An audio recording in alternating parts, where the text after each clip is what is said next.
Hey Katie, cycle 3, week 4. We are in our labor prep, so more contraction prep and core and pelvic floor day. We're going to start breath and brace with hip shifted all fours, 30 seconds per side, and we are thinking of that lengthen and melt of our backside here. So we're going to be against the wall. I want you to grab a pillow, a yoga block, any kind of object that can get one knee up a little higher. So I have my feet on the wall, have an object under one knee. My hands are pressing through the floor. My feet are pressing through the wall, and I'm just going to shift my hips back. And now I want to think about my outlet opening and lengthening as I just breathe in that position. You're going to do 30 seconds breathing on one side, 30 seconds breathing on the other side. The further you get your butt back against the wall doesn't necessarily mean a deeper stretch. You'll have to play with pressing through the floor, pressing through the wall, where you feel it, where you feel like you can open up the most. Standard warm-up, then we move into the pelvic supersets. Superset 1 is side lying glute extension with a ball squeeze. We're going to do 5 per side, a couple pillows, a ball, something. Put in between your knees. And we're just going to flat hand, do a glute bridge on our side, pressing our hips forward and squeezing that ball as we extend. So 5 per side, a little break.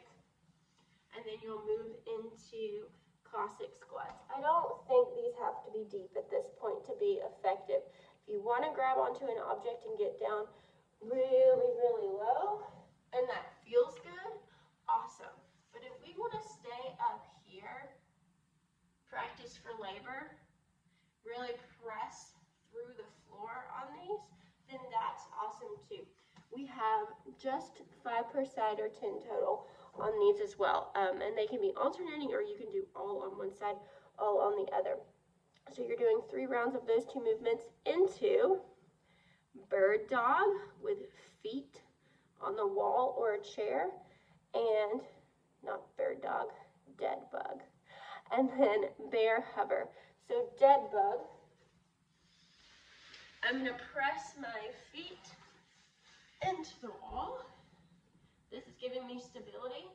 As my right arm goes back, my left leg presses into the wall, and then I return and release. Same deal. As my left arm goes back, right leg presses into the wall, return and release.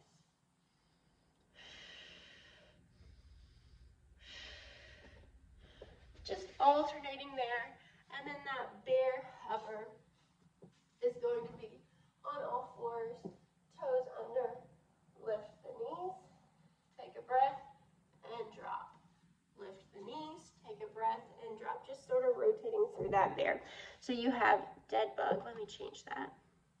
Wrong wording.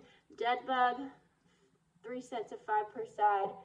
Bear hover, 3 sets of 15. Pretty high rep there, just really slow movement.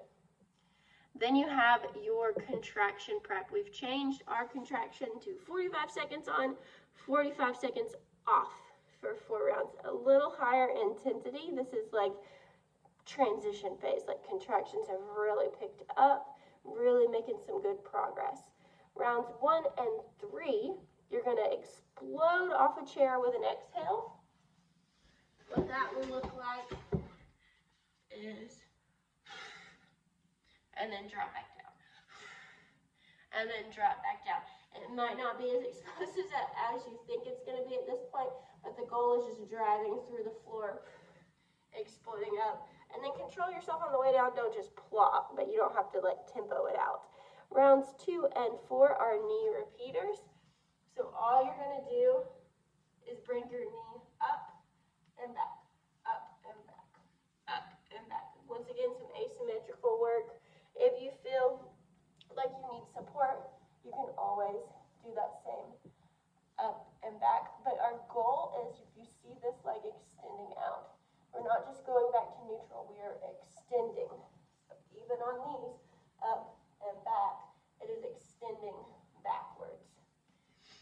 You're gonna do your right leg one round, left leg the other round. Have fun, Katie.